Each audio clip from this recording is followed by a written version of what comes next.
Ауылым, туған жерім ауылыма келіп қалдым. Балықты ауылы.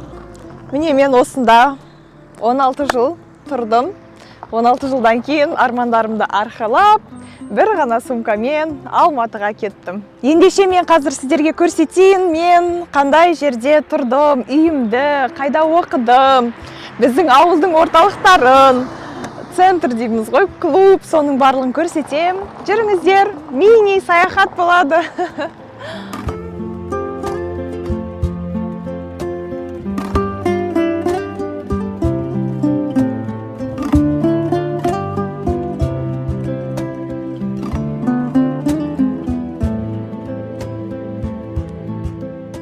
I love балыкты деп жазып қойыпты, бұрын бұндай жоқ етін. Бұл дегеніміз біздің ауылымыздың көркейіп жатқанының белгісі ғой.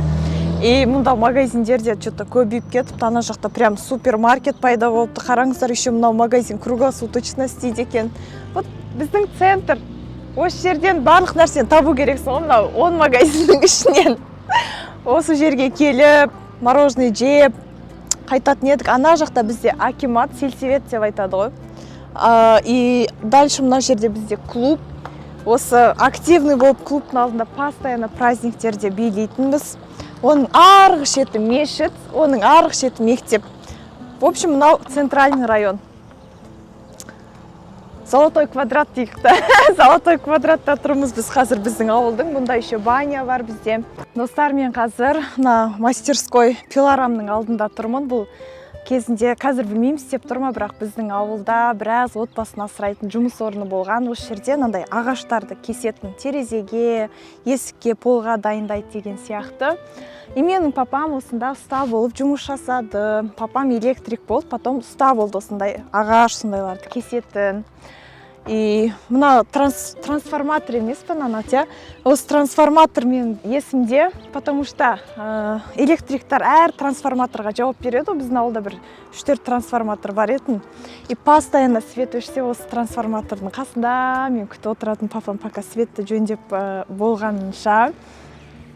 И мына жақты көріп тұрсыздар, барлық менде балалық шақтың барлығы осы жақта өтті. И мына жақта бізде центрге жақын ғой. И ол жақтың барлығын папам жұмыстан күтіп отырып, айлығын ақшасын алған кезінде ол жақта күнделікті алатын ақша. Жүгіріп мороженое алуға кететінмін. И мен папам ең кішкентай қызы болдым ғой.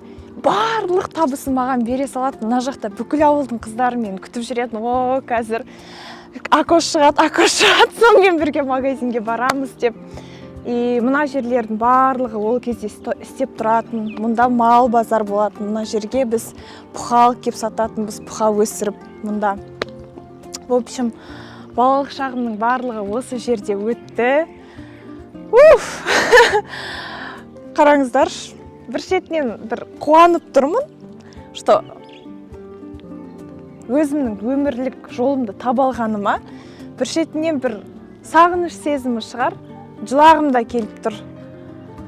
Енді барлық балалық шағым осында өтті. Айтайын ба мен сіздерге? Мынандайда өмірде Алла сақтасын, өмірде ажырассаңыздар, я? Сен қайтадан тұрмысқа шыға аласың. Ажырассаң, енді түрлі оқиғалар болса, біреу қайтыс болып кетсе деген сияқты. Немесе балаңмен бір нәрсе болып қалса, сен баланы қайтадан туа аласың. Сені досың алдап кетсе, сен жаңадан дос тауып аласың. Если сен бизнестан минусқа кіріп кетсең, немесе бизнесің банкрот болса, жоқ болып кетсе, сен қайтадан бизнесті бастай аласың. Ал өмірде мүлде таба алмайтын, қайта орала алмайтын нәрселер бар да, ол өмірде сен ешқашан таба алмайтын адамдар, ол сенің ата-анаң. И өмірдегі ең қымбат нәрсе балалық шағың, сенің бауырларың да, саған бауырды ата-анаңнан басқа ешкім де туып бермейді. Сондықтан сіздерге айтатыным, әсіресе әйел адамдар, аналар, балаларыңызға максимально балалық шақ сыйлаңыздаршы. Именно бақытты балалық шақ, себебі ол өмір бойына сіздің балаларыңызға жол сілтейтін нәрсе, жол сілтейтін білім. Білім деген нәрсе мектепте емес, университетте емес, именно анадан беріледі, ал балаларға бақытты ана керек. Қазір өздеріңіздің балаларыңызға қандай құнды уақытты дүниені сыйлау керексіздер. Отырмаңыздар, менің күйеуім ішеді, менің күйеуім измена жасады, маған мемлекет үй бермей жатыр. Үйді тапсырасыздар да очередьте 20 жыл күтіп отыра бересіздер. Бір блогер сіздерге машина, үй сыйлай, бәріңіз сояқта жүресіздер. Өзіңіз әрекет жасау керексіз. Ешкімнен еш нәрсе күтпеңіз. Осының мен сіздерге мотивация қылып бергім келеді. Қараңыздар, мен 10 жасымда ата-анамнан айырылдым, бірақ менде қандай керемет балалық шақ болды. Мен қазір қуанып айтып тұрмын. Мен папамнан мына жаққа келіп, мына мастерскойдан жұмысынан күтіп отыратынмын. Қандай керемет махаббатын сыйлады. Мен мектептен көтеріп алып келді. Ақшаны алатында сразу мороженыйға жүгіріп кететінмін. Мамам да Аллаға шүкір, хотя бы осындай менің балалық шағым болғандығына. Сондықтан алдағы өмірде не болатынын білмейсіздер. Ең қысқа әрі нұсқасы, өзіңіз бақытты болуға тырысыңыз, өмірдегі бар нәрсені бағалаңыз, балаларыңызға бақытты балалық шақ сыйлаңыз.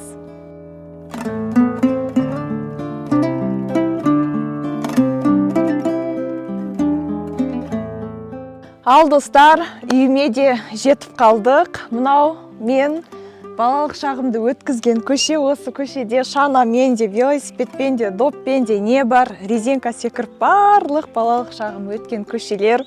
Қазір өте қатты қуанып тұрмын, біздің көшеге осындай жол түсіпті, бұрын бұндай емес етін, лай, тас болып жататын, өте қатты қуанып тұрмын, мұнда көпірді де жөндеп қойыпты. Ал енді үйге кірейік, жүріңіздер бірге. Қазір айтпақшы, мен мынау именно осы воротаны 2017 жылы именно экспода жұмыс жасап жүрген кезімде ең алғашқы айлығыма осы воротаны үйге сыйлаған болатынмын. Бізде мынандай ғой, Шымкентте воротамен салыстырылады да. Бала-шағасы жұмыс жасап жатқан үйдің балалары ворота құру керек міндетті түрде. Сөйтіп, мынаны ең бірінші айлығыма алып бергем. Так что өзімнің құрдыртқан воротам. Так, келіңіздер, міне менің үйім. Мынау біздің ескі үй. Мына жақта жаңа үй соғылып жатыр. Естеріңізде ма, мен бұл үйді салған едім ғой. Осы үйде өстім, именно мына үйде. Осы үйде балалық шағым өтті, осы үйде ұзатылдым, осы үйде отырып армандадым, сабағымды барлығын оқыдым. Бұның үшін көрсетпей қояйық, Осыдан кейін міне 2 жыл болды, мына үйге кірдік. Бұл ағам мен жеңгемнің үйі. Қазір бұл үйде менің ағам мен жеңгем тұрады. Мына жақта уже қазандарының барлығын сыртқа шығарып қойыпты. Бүгін айтқандай әке шешемізге Құран оқытамыз. Міне от деген жанып жатыр уже. Сондықтан үйде қазір аздап қонақтар бар. Бала-шағаның барлықтарыңыз көріп тұрсыздар. Жүріңіздер, үйге кірейік. Бала-шағаның барлығы ойнап жүр. Саламатсыз ба? Жандарым, сол қалайсыңдар? Жүріңдер, кеттік. Құшақтағың кеп тұрма мені. Бұл менің ағам мен әпкемнің балалары. Қазір болды, үйге кіреміз.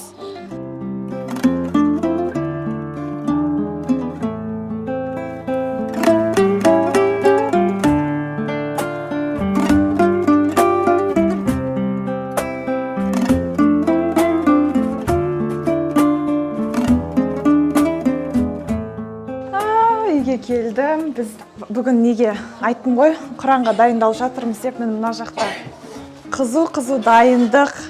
Бізде ауылдан андай ғой, ағайын, туыс, ауылдың тойы, құдалығы, барлығы тез бітеді, көмектесіп, жеңгеміз көмектесіп жатыр келіп. Ағамның үлкен қызы, аты Сымбат. Қаншадасың? 15-ке толасың ба? Мен әйтеуір осы үйден кеткен кезімде, мектеп кезінде бір 2-де ма, 3-де ма әйтеуір жылап жүретін, коляскасын сүйретіп көшеге шығатын. Қазір кесем менен ұзын болып кетіпті, тұршы. Бірдеміз, Әпкем, құдаша қыз, бөлінбейді, көрші, құдаша, ағайын туыс барлығымыз.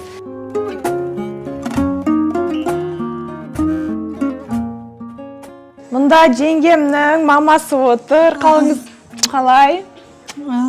Жақсы ма? Қалдарыңыз қалай, денсаулықтарыңыз қалай? Ал мынау красавица апамыз, менің папамның туған қарындасы жаным, менің қалайсыз? Жақсы. Мен бетім сүймейсіз ба не? Ой, неғып сүймеймін, әке? Сүйесіз ба? Денсаулық қалай? Күшті жүрсіз ба, аман есен жүрсіздер ма? Мына бала шағаның барлығы менің ағам мен әпкемнің балалары. Бұлардың барлығы мен оқуға кеткенде жоқ етін. Мына жақта көрейік, мына жақта не болып жатқанын. Бұл жақта да кешкі ауызашарға қонақ күтуге дайындалып жатырмыз. Мұнда сыйлы қонағымыз дастархан дайындап жүр. Иә, жеңгемнің сіңілісі болады. Так, дайын ба деген ба? Дастархан жайып жатырмыз кешке.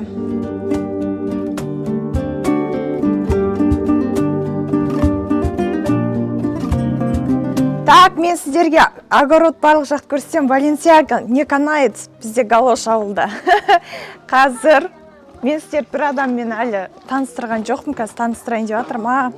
Етті ауыстырып жатырмыз, менің жеңгем, мені өсірген кішкентайымнан бастап, таныстырыңыз өзіңіз. Қайт таныстырамын деп. Есім жеңгем.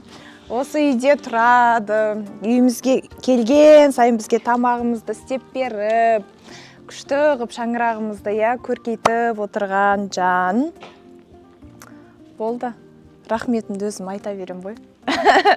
Кейін.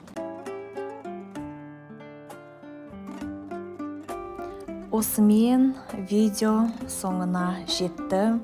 Мен сізге бір ой салдым, мотивация бердім, үміт сыйладым деген ойдамын.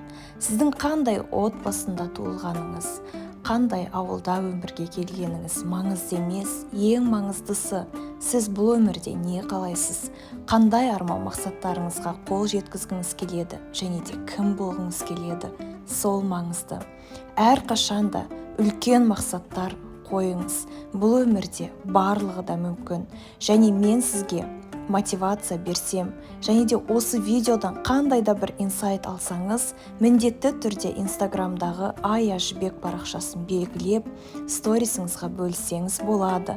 Мен міндетті түрде директте оқитын боламын. Және де менің каналыма жазылмаған болсаңыз, дәл қазір каналыма жазылып алыңыз. Түрлі мотивационный видеолар салып тұрамын. Ендеше сізге сәттілік.